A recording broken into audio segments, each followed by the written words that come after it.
Every starter credit card video gives you the same advice. Start with a Chase Freedom Unlimited, grab a Sapphire, and figure it out from there. But if I had to start my credit card journey over from zero in 2026, I absolutely would not do that. Chase cards have their place, and there's value in that ecosystem. But for someone starting out in 2026, I think there's better options on the table.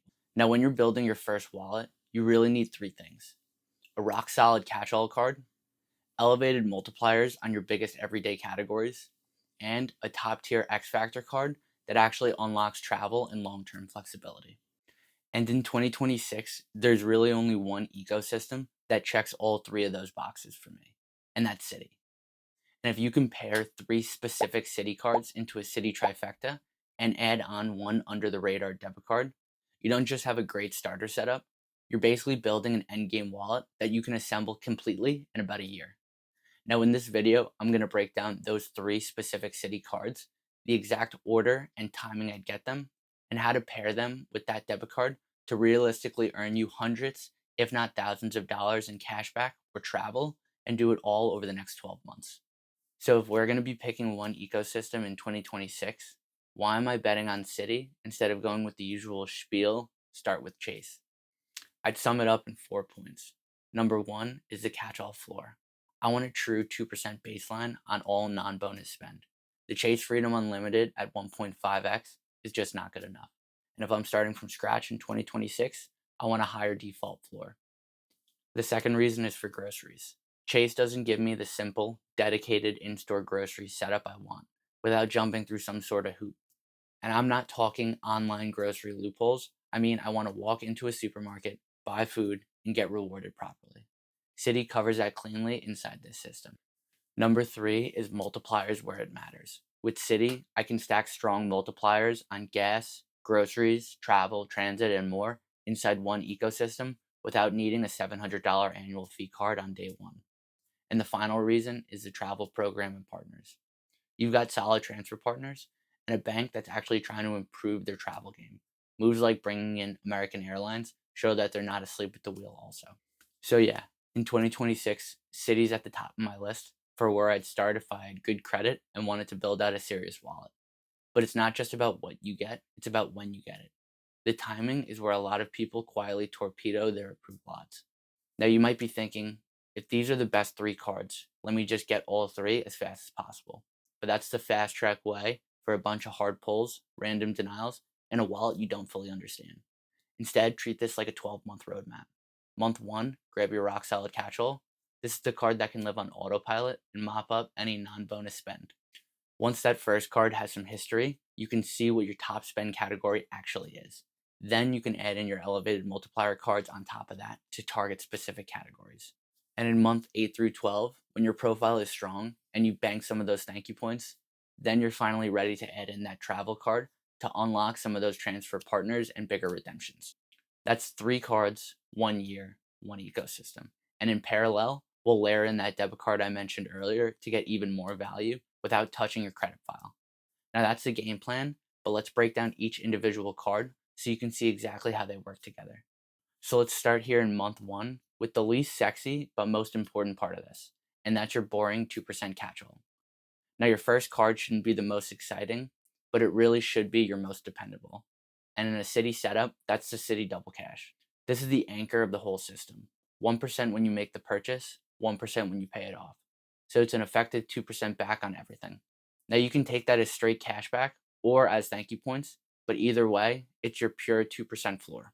Once that foundation is in place and you've got a clean, on-time payment history for a few months, then we can start to look and chase those higher multiplier cards. Now the next card moves us from a solid baseline to a turbo boost on your biggest spend category. Most people do this backwards. They grab the exciting 5x card first, put it on some random spend category that sounds good, and then 6 months later realize, wait, I barely actually even spend money in that category. That's how you end up with a great card on paper that does nothing for your actual budget. The smarter play here is to use the double cash for a bit and watch where your spend actually stacks up. Then you bring in this card to target your largest spend category. And that card is the Citi Custom Cash. The Custom Cash gives you 5% or 5x thank you points back on your top eligible category each billing cycle, up to $500 in that category per month. then 1% back on everything else after that. Now, in normal language, whichever bucket you spend the most on that month, whether that's gas, groceries, dining, etc., you have to 5x on the first $500. After that, use your backup card. Quick example here so you understand exactly what I mean. Let's say you're consistently spending around $450 per month on groceries. On a double cash at 2%, that's about $9 a month or $108 per year. On a custom cash at 5%, that's about $22.50 per month or $270 per year. Same grocery cart, more than double the rewards, just because you tapped a different card at checkout. Now, once you add the custom cash, your rules are simple. Use the custom cash for your one biggest category each month, and the double cash as the default for everything else. Now, with these two cards, you've got a solid 2 card, no annual fee setup that's already better than what most people are doing.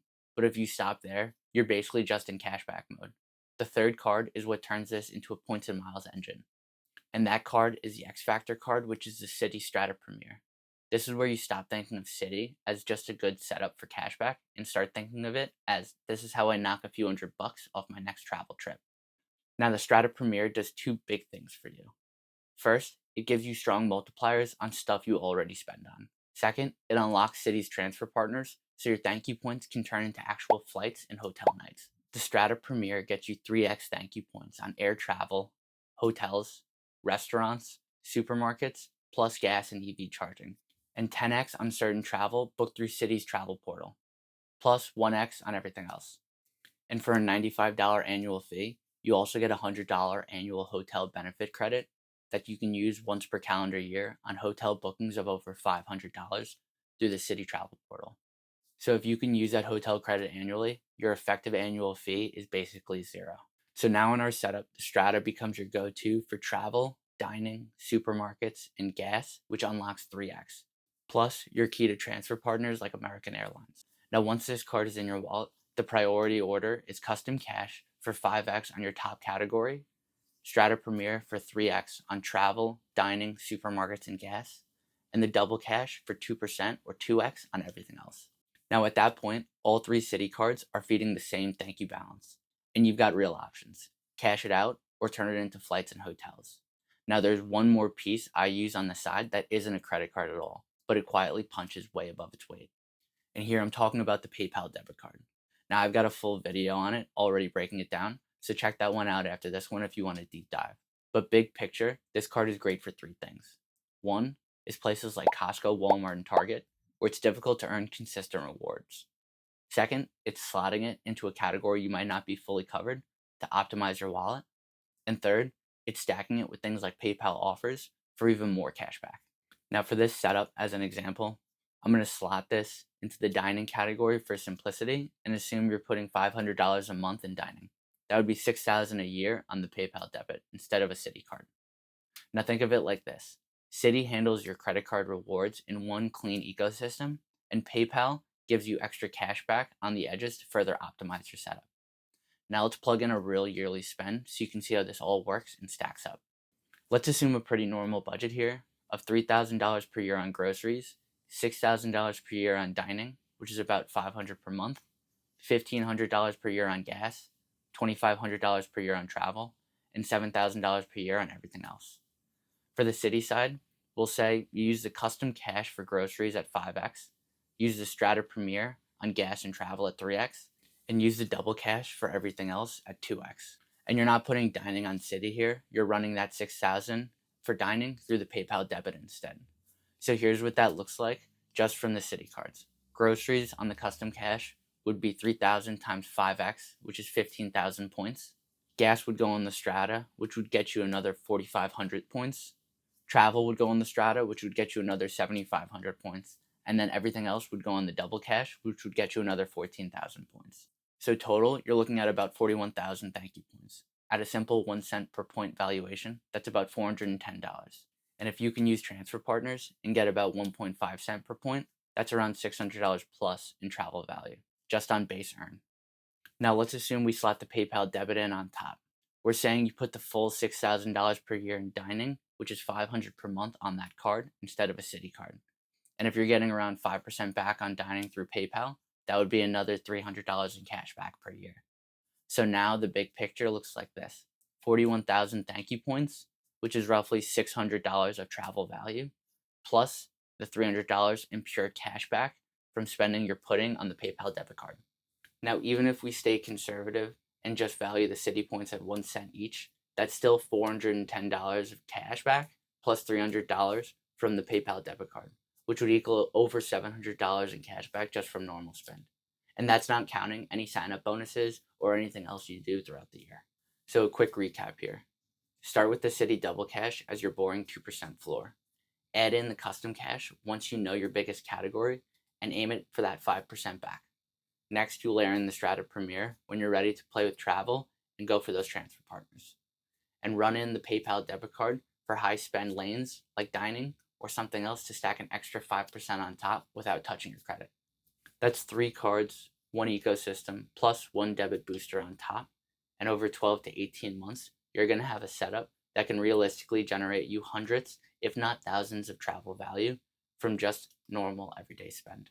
Now, if you got value from this video, leave a like and subscribe for more credit card content and optimization. And if you want me to do a follow-up breaking down this versus Chase First or Amex First setup in 2026, let me know in the comments below. But until next time, I appreciate you guys tuning in, and I'll see you then. Peace.